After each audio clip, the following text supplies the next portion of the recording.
Eu estava em pé na varanda da nossa casa, observando as folhas de outono caírem lentamente no jardim que cuidei por 35 anos, quando Roberto chegou com aquela expressão que eu nunca tinha visto antes. Era uma sexta-feira à tarde. Eu tinha acabado de completar 60 anos na semana anterior. E ele segurava uma mala pequena na mão direita. Meu nome é Lúcia, e aquele momento marcou o fim de tudo que eu conhecia e o início de uma jornada que eu jamais poderia imaginar. Roberto parou na porta da varanda, evitando meu olhar.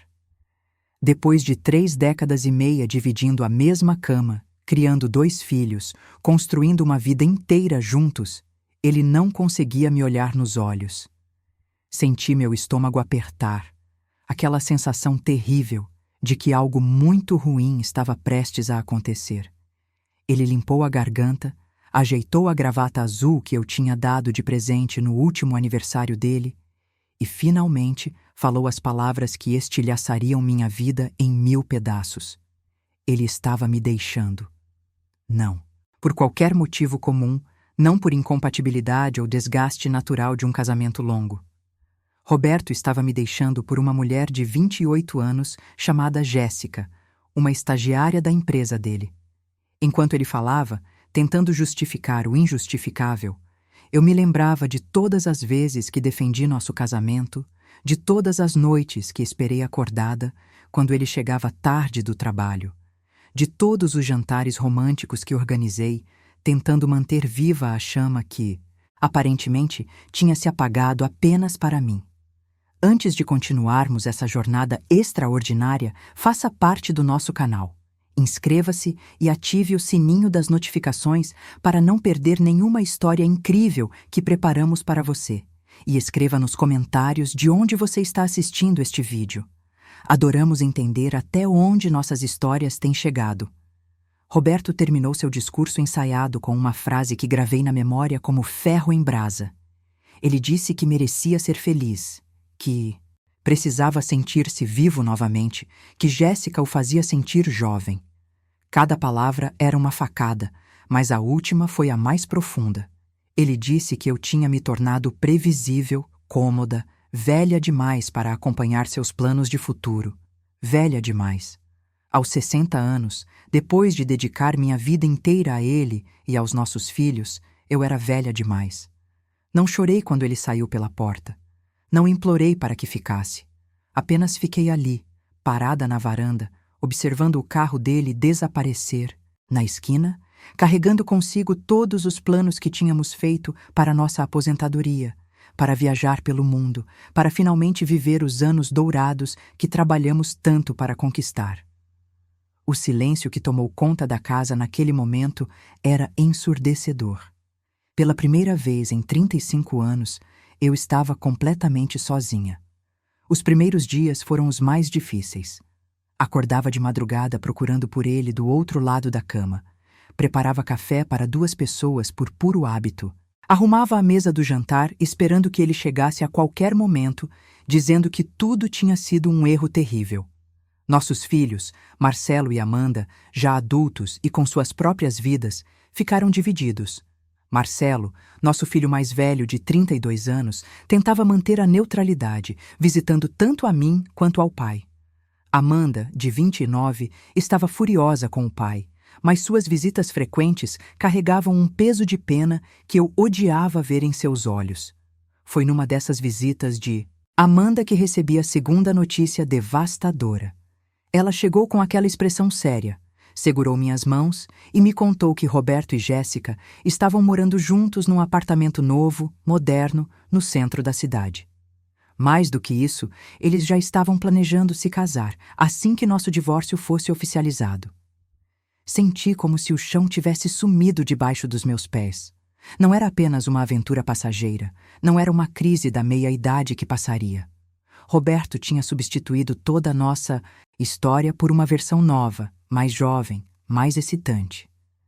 Passei semanas afundada numa tristeza que parecia não ter fim.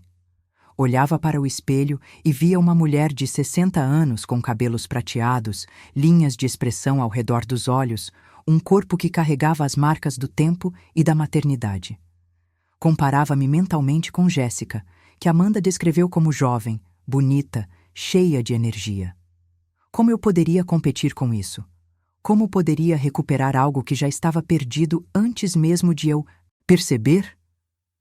Minha melhor amiga Teresa foi quem me sacudiu daquela paralisia emocional. Ela apareceu na minha porta numa manhã de sábado, entrou sem cerimônia, abriu todas as cortinas que eu mantinha fechadas e declarou que era hora de eu parar de me enterrar viva.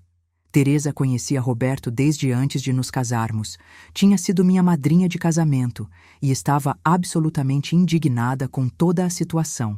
Ela tinha uma teoria. Roberto estava tendo uma crise patética de envelhecimento e logo perceberia o erro monumental que tinha cometido. Mas Teresa também tinha um plano.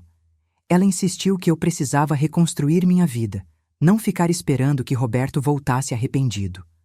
Começamos com pequenas coisas. Ela me convenceu a voltar a frequentar o salão de beleza, a comprar roupas novas, a sair para almoçar em restaurantes que eu sempre quis conhecer, mas Roberto nunca demonstrou interesse. Cada pequeno passo era uma batalha contra a voz na minha cabeça que repetia as palavras dele. Velha demais, previsível, ultrapassada. 3 meses depois da separação, algo inesperado aconteceu. Eu estava no supermercado, fazendo compras para uma semana, quando vi Roberto e Jéssica no corredor de vinhos. Meu primeiro instinto foi fugir, esconder-me, evitar o constrangimento inevitável. Mas algo dentro de mim se rebelou contra esse impulso. Endireitei os ombros, arrumei o cabelo e caminhei diretamente em direção a eles. Roberto ficou visivelmente desconfortável, gaguejando uma apresentação formal como se eu fosse uma conhecida distante, não a mulher com quem ele dividiu mais da metade da vida. Jéssica me olhou com uma mistura de curiosidade e desconforto, provavelmente esperando encontrar uma mulher destroçada, amargurada. Mas eu sorri, cumprimentei ambos com educação gelada e segui meu caminho. Foi somente quando virei a esquina do corredor que minhas mãos começaram a tremer, o coração disparou, e percebi que tinha acabado de travar uma batalha silenciosa e saído, vitoriosa. Aquele encontro casual teve um efeito transformador em mim. Percebi que ainda tinha dignidade, ainda tinha força, ainda existia uma Lúcia debaixo de todas aquelas camadas de dor e rejeição. Comecei a me cuidar não para reconquistar Roberto, mas para reconquistar a mim mesma. Voltei a frequentar as aulas de yoga que tinha abandonado anos atrás. Matriculei-me num curso de História da Arte que sempre me interessou. E até comprei tintas e telas para retomar a pintura. Um hobby da minha juventude. Foi durante uma dessas aulas de História da Arte que conheci Paulo. Ele tinha 63 anos, era viúvo há 5 anos, professor universitário aposentado com um sorriso gentil e olhos que realmente me viam. Não como a ex-mulher de alguém, não como uma mulher de 60 anos tentando desesperadamente parecer mais jovem, mas como Lúcia, com todas minhas complexidades, histórias e possibilidades. Paulo começou a me convidar para tomar café depois das aulas. Conversávamos sobre arte, literatura, viagens, filosofia. Ele me contava sobre sua esposa, Mariana, que tinha perdido para o câncer, e como aprendeu a viver com a ausência sem deixar que ela o consumisse completamente. Eu compartilhava minha história, o abandono, a sensação de ter sido descartada como um objeto que perdeu a utilidade. Paulo ouvia com atenção genuína, sem julgamentos, sem tentar minimizar minha dor ou apressar minha cura. Aos poucos, percebi que estava me apaixonando novamente. Não da mesma forma que me apaixonei por Roberto na juventude, com aquela intensidade cega e impulsiva. Era algo mais profundo, mais consciente, construído sobre bases de respeito mútuo e compreensão verdadeira. Paulo não tentava me fazer sentir mais jovem ou diferente do que eu era. Ele apreciava exatamente quem eu era naquele momento da minha vida, com meus cabelos prateados, minhas linhas de expressão, minha sabedoria conquistada através de décadas de experiências. 6 meses após a separação, recebi uma ligação inesperada de Marcelo. Ele estava visivelmente perturbado, sua voz tensa ao telefone. pediu para nos encontrarmos urgentemente, sozinhos, sem Amanda. Quando chegou à minha casa, ele parecia ter envelhecido anos em questão de meses. Sentou-se na sala, recusou o café que ofereci e me contou algo que mudaria completamente o rumo dessa história. Roberto estava com problemas financeiros sérios. A empresa onde trabalhava estava passando por reestruturação e ele tinha sido uma das vítimas dos cortes. Aos 58 anos, estava desempregado pela primeira vez em décadas. Mais do que isso, Marcelo descobriu que Roberto tinha feito investimentos ruins nos últimos anos, tentando impressionar Jéssica com um estilo de vida que mal podia sustentar.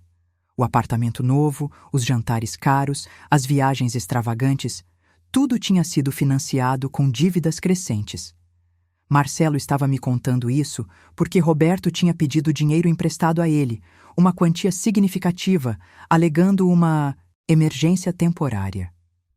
Mas quando Marcelo investigou mais a fundo, descobriu que a situação era muito pior do que o pai admitia. Roberto estava à beira da falência pessoal. E Jéssica, que aparentemente estava com ele pelo estilo de vida glamouroso, já estava demonstrando sinais de insatisfação. Minha primeira reação foi uma mistura complexa de emoções. Parte de mim sentiu uma satisfação amarga, uma espécie de justiça poética, vendo Roberto enfrentar as consequências de suas escolhas.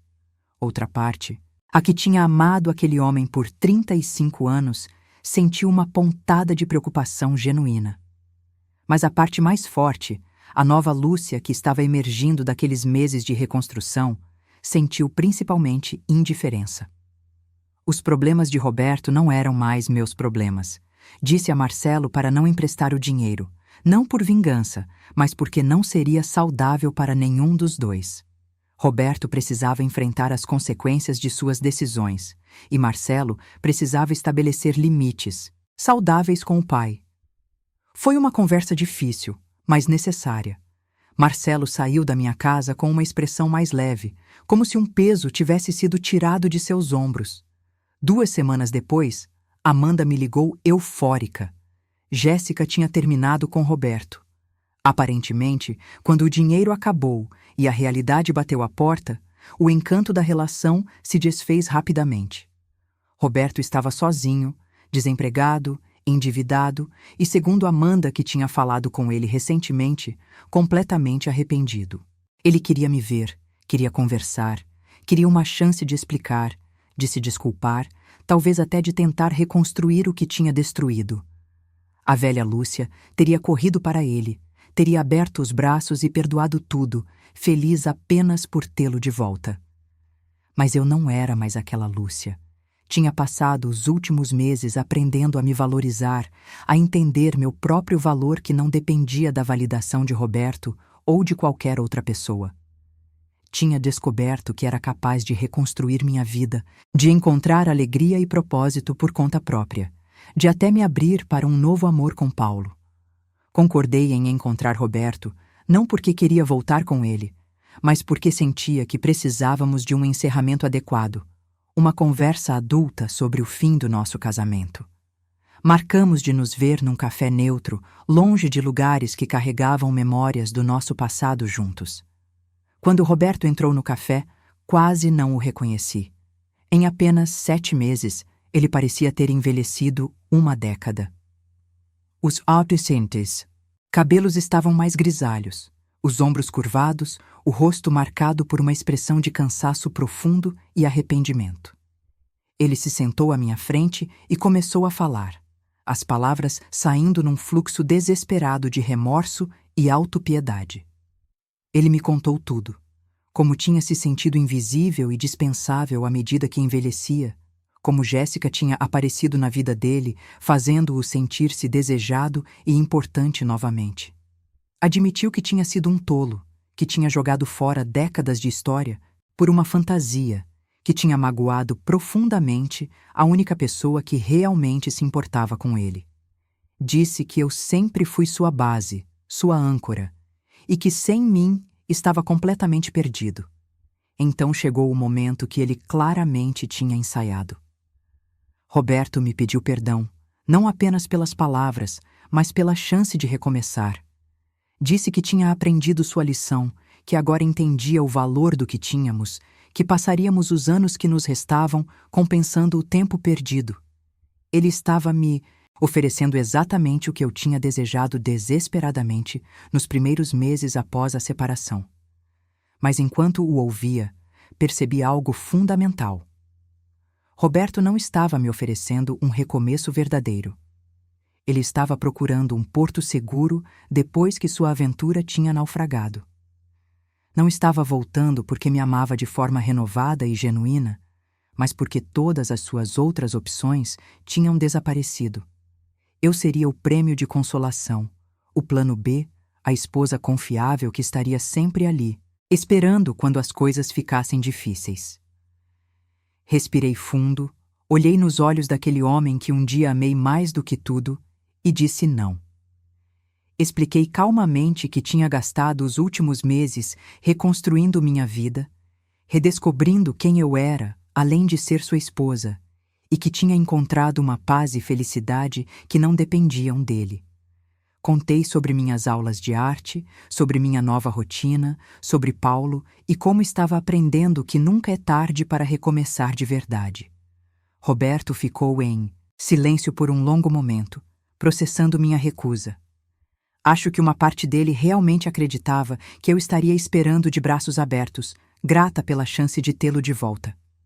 Quando finalmente falou, sua voz estava carregada de uma tristeza resignada. Ele reconheceu que não merecia meu perdão, muito menos uma segunda chance, e que teria que viver com as consequências de suas escolhas. Saímos do café, seguindo caminhos opostos, literalmente e metaforicamente. Enquanto caminhava de volta, para meu carro, senti uma leveza que não experimentava há muito tempo. Não era a alegria de uma vingança consumada, mas a libertação de finalmente fechar um capítulo da minha vida, que tinha se estendido muito além do necessário. Nas semanas seguintes, me concentrei em construir o futuro que queria para mim mesma. Paulo e eu começamos a namorar oficialmente, estabelecendo as bases de um relacionamento baseado em igualdade, respeito e companheirismo genuíno. Ele nunca tentou substituir Roberto ou competir com a história que tive. Em vez disso, estava interessado em construir algo novo comigo, algo que honrasse quem éramos no presente. Comprei uma passagem para a Itália, uma viagem que Roberto sempre prometeu fazer comigo, mas nunca concretizou. Desta vez, fui sozinha, passando 2 semanas explorando museus, provando vinhos em vinícolas toscanas, caminhando por ruas medievais de cidades que existiam há séculos antes de eu nascer e continuariam existindo muito depois. Foi uma jornada de autodescoberta, uma celebração da minha independência recém-conquistada.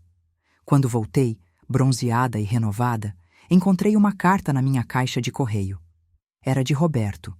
Nela, ele escrevia não para pedir outra chance, mas para agradecer. Agradecia pelos anos que passamos juntos, pelos filhos que criamos e especialmente por ter tido a dignidade de recusá-lo quando ele veio rastejando de volta. Dizia que minha recusa tinha sido o empurrão que precisava para finalmente enfrentar seus próprios demônios, buscar ajuda profissional e começar a reconstruir sua vida de forma honesta e responsável. A carta terminava com uma admissão sincera. Ele tinha me abandonado, achando que eu era velha demais, quando, na verdade, ele que estava velho demais para apreciar o que tinha. Enquanto ele perseguia uma juventude que já não lhe pertencia, eu estava vivendo plenamente a fase mais autêntica e poderosa da minha vida. Guardei a carta numa caixa com outras memórias do nosso casamento. Não por rancor, mas como um lembrete de que o fim de algo pode ser o início de algo muito melhor. Roberto tinha razão sobre uma coisa. Eu era velha demais para aceitar migalhas de afeto, velha demais para me conformar com ser segunda opção, velha demais para desperdiçar meus anos preciosos com alguém que não reconhecia meu valor. Os meses se transformaram em 1 ano. Marcelo e Amanda se ajustaram à nova dinâmica familiar, aprendendo a ter relacionamentos independentes com ambos os pais. Roberto conseguiu um novo emprego, mais modesto que o anterior, e estava gradualmente quitando suas dívidas. Ouvia através dos nossos filhos que ele tinha começado terapia e estava trabalhando em si mesmo de forma genuína. Quanto a mim, eu floresci de maneiras que nunca imaginei possíveis aos 60 anos. Minha pintura melhorou tanto que uma pequena galeria local aceitou exibir algumas das minhas telas. Paulo me apresentou a um grupo de amigos intelectuais fascinantes que se reuniam mensalmente para discutir livros e filosofia. Comecei a dar aulas de yoga para mulheres da minha idade, compartilhando não apenas as posturas físicas, mas também a jornada emocional de redescobrir força e flexibilidade em todos os aspectos da vida. Teresa, que tinha sido minha rocha durante os momentos mais difíceis, frequentemente comentava sobre minha transformação. Dizia que eu parecia mais jovem, mais vibrante, mais viva do que tinha parecido nos últimos anos do meu casamento. E ela tinha razão. Não era porque estava tentando reverter o tempo ou competir com mulheres mais jovens. Era porque finalmente estava vivendo de forma autêntica, fazendo escolhas que me honravam, investindo em relacionamentos que me nutriam. Paulo e eu decidimos não nos casar. Depois de décadas em casamentos tradicionais, ambos valorizávamos nossa independência recém-encontrada. Mas construímos uma parceria linda, passando tempo juntos quando queríamos, mantendo nossas próprias casas e rotinas, viajando e explorando o mundo como companheiros de aventura. Era um arranjo que funcionava perfeitamente para quem éramos naquele estágio das nossas vidas. Um dia, quase 2 anos após a separação, recebi um convite inesperado. Marcelo estava se casando e tanto eu quanto Roberto estaríamos presentes. Seria a primeira vez que nos veríamos desde aquela conversa no café. Confesso que fiquei nervosa, preocupada sobre como seria compartilhar esse espaço, presenciar esse marco importante na vida do nosso filho enquanto navegávamos nossa nova realidade. No dia do casamento, cheguei ao local acompanhada por Paulo. Roberto estava lá com uma mulher, Clara, que ele tinha conhecido através do grupo de terapia.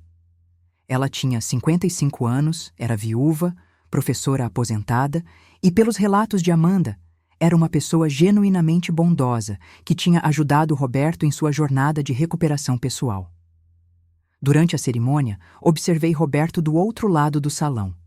Ele parecia mais em paz consigo mesmo, mais presente. Quando nossos olhares se cruzaram, houve um reconhecimento silencioso, não de arrependimento ou saudade, mas de respeito mútuo por termos sobrevivido ao fim do nosso casamento e encontrado caminhos para seguir em frente. Na recepção, acabamos conversando brevemente. Roberto me parabenizou pela exposição de arte que Amanda tinha mencionado e comentou que eu parecia radiante. Apresentei Paulo e os 2 homens conversaram educadamente, sem tensão ou competição. Clara se juntou a nós e os 4 conversamos confortavelmente sobre Marcelo, sobre a linda cerimônia, sobre a vida em geral. Foi surreal e, de certa forma, curativo. Estávamos todos ali, os destroços do que um dia foi meu casamento, reconstruídos em novas configurações, novas possibilidades. Não éramos mais os mesmos que começaram essa história quase 4 décadas atrás. Tínhamos sido quebrados, remontados, transformados por nossas escolhas e circunstâncias. Mais tarde, naquela noite, quando Paulo e eu dançávamos lentamente, ele comentou sobre como tinha sido impressionante ver a maturidade e graça com que todos navegaram aquela situação potencialmente desconfortável. Respondi que depois de tudo que passamos, dignidade era a única coisa que fazia sentido. Guardar rancor ou alimentar amargura seria dar a Roberto e àquela situação mais poder sobre minha vida do que já tinham tido. Nos meses que se seguiram, estabeleci uma rotina que me trazia profunda satisfação. Minhas manhãs começavam com yoga e meditação, seguidas por algumas horas pintando no pequeno estúdio que montei no quarto de hóspedes. Almoçava frequentemente com Teresa ou outras amigas que tinha reconectado após anos, focando exclusivamente em meu casamento. Minhas tardes eram dedicadas às aulas de História da Arte ou trabalho voluntário numa biblioteca comunitária. E minhas noites, algumas vezes com Paulo outras sozinha com um bom livro ou filme. A vida que construí para mim mesma aos 60 e poucos anos era rica, variada e profundamente minha. Não era a vida que imaginei quando me casei com Roberto, cheia de expectativas sobre como seria envelhecer ao lado do mesmo homem, cercada de netos, viajando pelo mundo em nossa aposentadoria conjunta. Era algo completamente diferente e, de muitas formas, muito melhor. Amanda frequentemente me dizia que eu era sua inspiração, que ver como transformei uma das piores experiências da minha vida em um catalisador para crescimento e renovação tinha mudado sua perspectiva sobre envelhecimento e possibilidades. Ela tinha começado a questionar suas próprias escolhas, a avaliar se estava vivendo autenticamente ou apenas seguindo um roteiro social esperado. Um dia, quase 3 anos após Roberto me deixar, recebi uma ligação de uma revista feminina local. Eles estavam fazendo uma matéria sobre mulheres que reinventaram suas vidas após os 60 anos, e Amanda tinha sugerido meu nome. Inicialmente hesitei, desconfortável com a ideia de expor minha história publicamente. Mas Paulo me encorajou, dizendo que minha jornada poderia inspirar outras mulheres passando por situações similares. Concordei em participar. Durante a entrevista, compartilhei honestamente sobre o abandono, a dor devastadora, os meses de reconstrução e como eventualmente encontrei não apenas recuperação, mas transformação genuína. Falei sobre aprender a me valorizar independentemente da validação externa, sobre descobrir paixões e talentos que tinha negligenciado por décadas, sobre a coragem necessária para se abrir ao amor novamente. Quando a matéria foi publicada, fiquei surpresa com a resposta. Recebi dezenas de mensagens de mulheres que tinham passado por situações parecidas, que se sentiam invisíveis e descartadas pela sociedade que valoriza a juventude acima de experiência e sabedoria. Muitas disseram que minha história lhes deu esperança, coragem para recomeçar, permissão para valorizar a si mesmas. Comecei a receber convites para falar em grupos de apoio para mulheres divorciadas, em centros comunitários, em clubes de leitura. Descobri que tinha um dom para articular experiências emocionais complexas de forma que ressoava com outras pessoas. Não era que minha história fosse única. Infelizmente, era bastante comum. Mas talvez a forma como escolhi processá-la e seguir em frente oferecia um modelo alternativo ao de vitimização e amargura. Roberto, segundo Marcelo, tinha lido a matéria. Ele não entrou em contato comigo diretamente, mas através de nosso filho transmitiu uma mensagem simples. Ele estava orgulhoso da mulher que me tornei, envergonhado de não ter percebido durante nosso casamento quanto potencial eu tinha, e grato que minha história pudesse ajudar outras pessoas. Essa mensagem não me comoveu da forma que talvez teria alguns anos atrás. Era agradável saber que Roberto reconhecia meu crescimento, mas sua aprovação ou orgulho não eram mais necessários para minha validação. Eu tinha aprendido a me validar, a reconhecer meu próprio valor, a celebrar minhas próprias conquistas. Paulo e eu fizemos aquela viagem para o Peru que ele sonhava fazer com sua falecida esposa, mas nunca concretizou. Caminhamos parte da trilha Inca, visitamos Machu Picchu ao nascer do sol, exploramos mercados coloridos em Cusco. Durante aquela viagem, Paulo me pediu não para casar, mas para continuarmos sendo companheiros de vida pelo tempo que nos restasse, honrando tanto nosso amor mútuo quanto nossa independência individual. Foi o pedido mais romântico que já recebi, justamente porque não exigia que eu sacrificasse a pessoa que tinha me tornado. Paulo me amava não apesar de minha idade, minha história, minhas cicatrizes emocionais, mas incluindo todas essas coisas.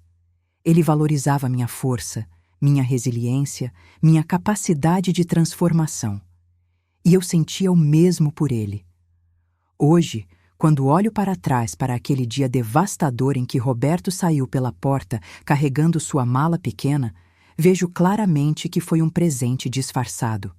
Na época, parecia o fim do mundo, a destruição de tudo que conhecia e valorizava. Mas, na verdade, era o início da minha verdadeira vida. A vida que construí conscientemente para mim mesma, em vez de simplesmente aceitar o que as circunstâncias e expectativas sociais ditavam. Não guardo rancor de Roberto. Honestamente, sou até grata a ele por ter tido a coragem de me deixar, mesmo que suas motivações fossem egoístas e sua execução cruel. Se ele tivesse ficado por obrigação ou culpa, eu provavelmente teria permanecido na versão diminuída de mim mesma que tinha me tornado nos últimos anos do nosso casamento. O abandono, por mais doloroso que foi, me forçou a me confrontar, a crescer, a florescer. Quanto a Jéssica, a jovem que supostamente era mais adequada para Roberto, nunca senti raiva ou inveja dela. Ela era apenas uma pessoa jovem que se envolveu numa situação complicada, provavelmente sem entender completamente as ramificações. O problema nunca foi ela ser mais jovem ou mais bonita. O problema era Roberto, procurando externamente por algo que só poderia encontrar, fazendo o trabalho interno de aceitação e crescimento pessoal. Meus cabelos agora são completamente prateados e amo cada fio. Meu rosto tem mais linhas de expressão do que quando Roberto me deixou, mas são linhas conquistadas através de sorrisos, gargalhadas e, sim, algumas lágrimas também. Meu corpo carrega as marcas de 6 décadas de vida, e não sinto mais necessidade de escondê-las ou apologizar por elas. São testemunhos de uma vida vivida plenamente, autenticamente. Teresa frequentemente brinca que Roberto me fez o maior favor da vida ao me deixar, e de certa forma tortuosa, ela está certa. Aquele ato egoísta dele quebrou a redoma de conformidade em que eu tinha me instalado confortavelmente. Me forçou a questionar tudo o que achava que sabia sobre mim mesma, sobre relacionamentos, sobre o que significava envelhecer como mulher nesta sociedade. E através desse questionamento doloroso, descobri reservas de força que nem sabia que existiam.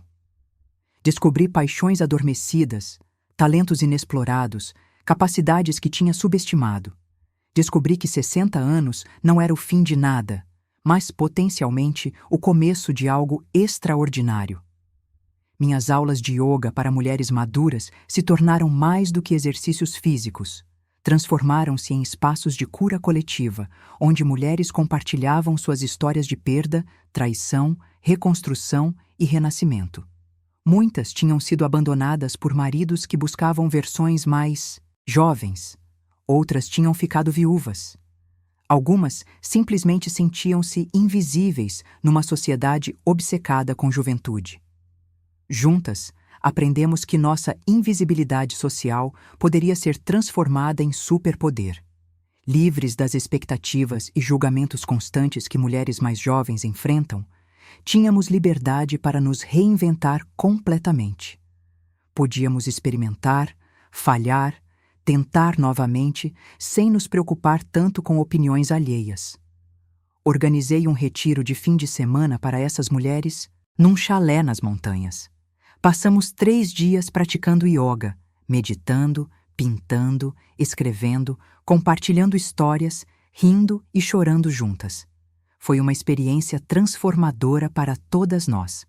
Várias mulheres admitiram que era a primeira vez em décadas que se permitiam focar completamente em si mesmas, sem culpa.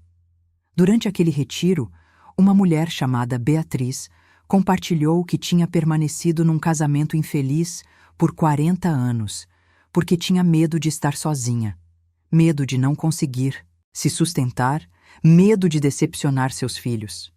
Ouvir minha história, ela disse, tinha lhe dado coragem para finalmente pedir divórcio aos 65 anos.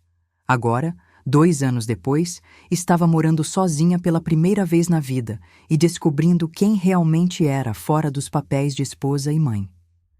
Histórias como a de Beatriz me lembravam constantemente porque era importante compartilhar minha jornada, apesar do desconforto ocasional de expor vulnerabilidades.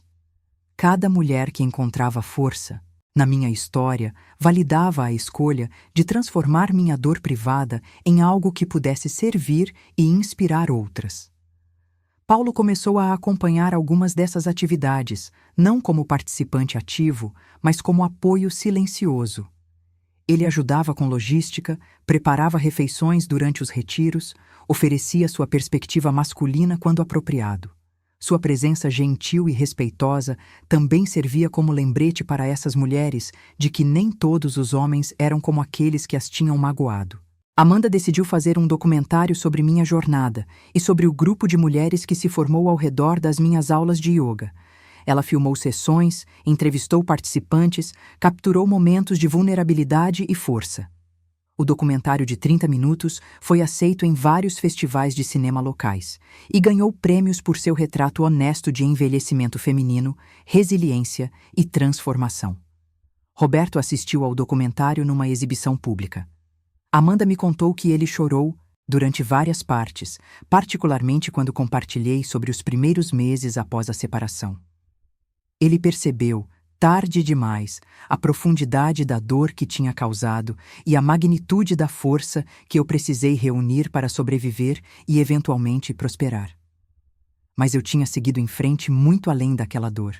Ela tinha se tornado apenas um capítulo na minha história, não a história inteira.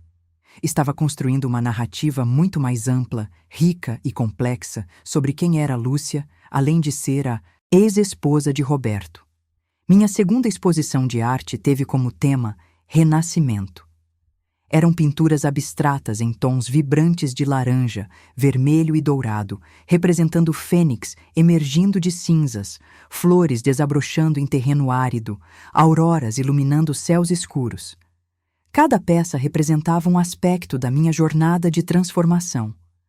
Paulo surpreendeu-me comprando a pintura central da exposição, a maior e mais complexa, intitulada Aos 60 Eu Voei. Era uma representação abstrata de uma mulher com asas de fogo, não fugindo de algo, mas voando em direção a horizontes iluminados. Ele pendurou-a na sala da casa dele, dizendo que era um lembrete constante da força extraordinária da mulher que amava. A exposição atraiu a atenção de críticos de arte locais, que elogiaram não apenas a técnica, que tinha melhorado significativamente, mas principalmente a emoção crua e autenticidade transmitida através das peças. Uma crítica particularmente perspicaz observou que as pinturas capturavam algo raramente retratado na arte: a poderosa beleza de uma mulher madura que tinha sobrevivido à destruição e escolhido não apenas reconstruir, mas transcender. Recebi uma oferta para expor numa galeria maior na capital, uma oportunidade que teria sido impensável alguns anos atrás. Aceitei, nervosa, mas emocionada. A exposição foi um sucesso, com várias peças vendidas e comissões encomendadas. De repente, aos 63 anos, tinha uma carreira emergente como artista, algo que jamais imaginei possível. Marcelo e Amanda estavam incrivelmente orgulhosos. Frequentemente comentavam sobre como minha transformação tinha impactado positivamente suas próprias vidas e relacionamentos. Marcelo disse que assistir minha jornada o ensinou sobre resiliência e a importância de valorizar e respeitar sua parceira. Amanda afirmou que minha história a libertou de muitos medos sobre envelhecimento que tinha internalizado da sociedade. Até Roberto, em uma das raras interações que tínhamos, quando ambos visitávamos os filhos simultaneamente, admitiu que eu tinha me tornado uma pessoa que ele não reconhecia, em todos os melhores sentidos possíveis. Ele disse que, olhando retrospectivamente, percebeu que durante nosso casamento, especialmente nos últimos anos, tinha me tratado mais como uma função, esposa, mãe, dona de casa, do que como uma pessoa completa e complexa, com sonhos e potencial próprios. Essa admissão não mudou nada entre nós, mas ofereceu um tipo de encerramento. Não era sobre perdão ou reconciliação, mas sobre reconhecimento mútuo de que ambos tínhamos evoluído significativamente desde aquele dia devastador anos atrás. Éramos pessoas diferentes agora, moldadas não apenas pelo fim do nosso casamento, mas pelas escolhas que fizemos em resposta a esse fim. 3 anos e meio após a separação, no meu aniversário de 63 anos, organizei uma grande festa. Convidei todas as mulheres dos meus grupos de yoga e arte, Teresa e outras amigas antigas, Paulo e seus amigos, Marcelo e Amanda com seus parceiros, até alguns colegas das minhas aulas de História da Arte. Não convidei Roberto, não por rancor, mas porque aquela celebração era sobre a vida que construí independentemente dele. Durante a festa, Paulo fez um brinde emocionante. Ele falou sobre conhecer uma mulher extraordinária que tinha enfrentado o que muitos considerariam uma das piores traições possíveis e, em vez de deixar aquilo defini-la ou destruí-la, usou como combustível para uma transformação radical. Ele disse que eu era prova viva de que nunca é tarde para recomeçar, para descobrir novos talentos, para se apaixonar novamente, para viver autenticamente. Enquanto olhava ao redor da sala cheia de pessoas que faziam parte da minha nova vida, pessoas que me conheciam e amavam pela pessoa que eu era no presente e não por quem eu costumava ser, senti uma gratidão profunda. Não gratidão por Roberto ter me deixado, mas gratidão pela força que encontrei dentro de mim para transformar aquela experiência devastadora em algo profundamente significativo. Percebi que o destino realmente tinha outros planos para mim, mas não da forma que as pessoas poderiam esperar. Não foi o destino punindo Roberto ou me compensando com uma vida perfeita e sem problemas. Foi o destino, ou talvez mais precisamente, foi minha própria resiliência e escolhas, criando possibilidades que eu nunca teria explorado se minha vida tivesse continuado na trajetória confortável, mas limitante que seguia. Se Roberto nunca tivesse me deixado, eu provavelmente nunca teria descoberto meu talento para a pintura, nunca teria desenvolvido essa comunidade de mulheres poderosas, nunca teria conhecido Paulo e experimentado um tipo de amor mais maduro e igualitário, nunca teria me tornado uma voz para mulheres maduras, navegando transições de vida difíceis. Seria mais fácil dizer que fui feliz apesar de Roberto ter me abandonado. Mas a verdade é mais complicada e mais interessante do que isso. Não fui feliz apesar daquele abandono. Em muitas formas significativas, encontrei uma felicidade mais profunda e autêntica por causa da jornada que aquele abandono me forçou a fazer. Isso não minimiza a dor genuína daqueles primeiros meses, as noites chorando sozinha, os momentos de dúvida paralisante sobre meu valor e futuro. Aquela dor foi real e significativa, mas também foi transformadora de maneiras que só agora, com a perspectiva de alguns anos, consigo totalmente apreciar. Hoje, quando jovens, mulheres me perguntam sobre relacionamentos e envelhecimento, sobre como lidar com o medo de serem substituídas ou descartadas, compartilho minha história honestamente.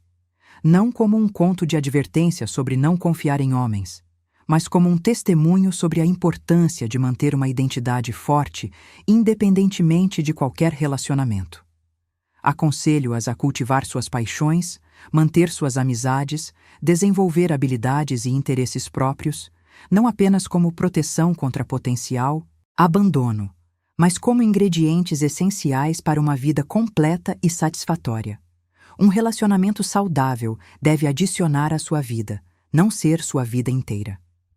Para mulheres da minha idade ou mais velhas que estão enfrentando transições similares, minha mensagem é diferente, mas relacionada. Nunca é tarde demais para recomeçar. 60 anos, 70 anos, até 80 anos, não são pontos finais, são apenas números. O que realmente importa é como escolhemos viver os anos que temos, independentemente de quantos sejam.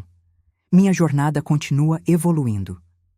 Recentemente, comecei a escrever um livro sobre minhas experiências, não apenas o abandono e recuperação, mas também reflexões mais amplas sobre envelhecimento, feminilidade, resiliência e transformação. Paulo tem me encorajado, oferecendo feedback honesto e apoio constante. Amanda está me ajudando a estruturar a narrativa de forma que ressoe com audiências diversas.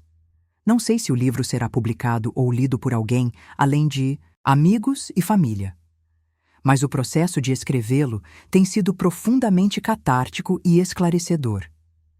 tem me permitido processar camadas mais profundas da experiência, identificar padrões e lições que não eram óbvias no momento. Uma das percepções mais significativas que emergiram através desse processo de escrita é que Roberto, fazendo-me sentir velha demais, foi, ironicamente, o que me libertou para abraçar completamente e celebrar minha idade. Passei a primeira parte da minha vida querendo parecer mais velha para ser levada a sério, a segunda parte querendo parecer mais jovem para permanecer relevante, e agora, finalmente, estou confortável simplesmente sendo a idade que sou. Há poder genuíno em aceitar e celebrar cada fase da vida pelo que ela oferece. Meus 60 e poucos anos oferecem algo que meus 20 ou 30 anos nunca poderiam: perspectiva, sabedoria conquistada através de experiência, liberdade das inseguranças que me atormentavam quando mais jovem, coragem para fazer, escolhas audaciosas porque entendo visceralmente quão preciosa e finita a vida realmente é. Roberto está reconstruindo sua vida com Clara, e desejo-lhes bem genuinamente. Eles parecem ter encontrado uma conexão baseada em vulnerabilidade compartilhada e crescimento mútuo, algo muito mais sustentável do que a fantasia que ele perseguiu com Jéssica. Ocasionalmente nos vemos em eventos familiares e conseguimos ser civilizados, até cordiais, unidos pelo amor compartilhado pelos nossos filhos e eventual interesse compartilhado em futuros netos. Não há mais rancor, mas também não há desejo de reconexão íntima. Somos essencialmente estranhos educados que compartilham uma história. E estou completamente em paz com isso. Aquele capítulo da minha vida está encerrado, não com amargura, mas com aceitação tranquila e até gratidão pelo que me ensinou sobre mim mesma. Às vezes, especialmente quando pinto, ou medito, ou caminho na natureza com Paulo, reflito sobre a mulher que era antes daquele dia, fatídico. Ela parece tão distante agora, quase irreconhecível.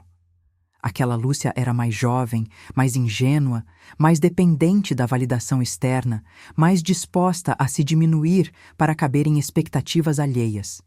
Esta Lúcia, a que emergiu das cinzas daquele casamento destruído, é mais forte, mais autêntica, mais completa. Não preciso que ninguém me diga que tenho valor, que sou bonita, que sou interessante. Sei essas coisas profundamente. Não por arrogância, mas por conhecimento próprio genuíno. E esta, finalmente, é a verdadeira história. Não é sobre um marido que me abandonou, ou sobre vingança poética ou justiça divina. É sobre uma mulher que teve que escolher entre se permitir ser destruída por uma traição ou usar aquela traição como catalisador para descobrir força e possibilidades que não sabia que existiam. É sobre escolher crescimento sobre amargura, transformação sobre vitimização, vida abundante sobre mera sobrevivência. Meu marido me abandonou aos 60 anos por uma jovem, achando que estava me descartando por algo melhor.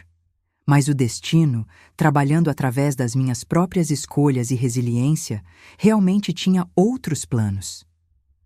Planos que me levaram não de volta para onde estava, mas para a frente, para lugares que nunca imaginei alcançar, para uma versão de mim mesma mais poderosa, autêntica e completa do que jamais fui quando estava segura, mas adormecida naquele casamento. E se pudesse voltar no tempo e evitar aquele momento doloroso na varanda quando minha vida se estilhaçou? Honestamente, não sei se faria. Porque evitar aquela dor também significaria evitar todo o crescimento, descoberta e transformação que veio depois. E esta vida que construí para mim mesma, imperfeita mas profundamente minha, vale cada lágrima derramada, cada momento de dúvida superado, cada passo corajoso em território desconhecido. Esta é minha história. Uma história de fim e começo, de destruição e renascimento, de uma mulher que descobriu aos 60 anos que a vida realmente começa quando você finalmente tem coragem de viver autenticamente, independentemente do que outros pensem ou esperem de você. inscreva-se e ative o sininho das notificações para não perder nenhuma história incrível que preparamos para você. Até a próxima história!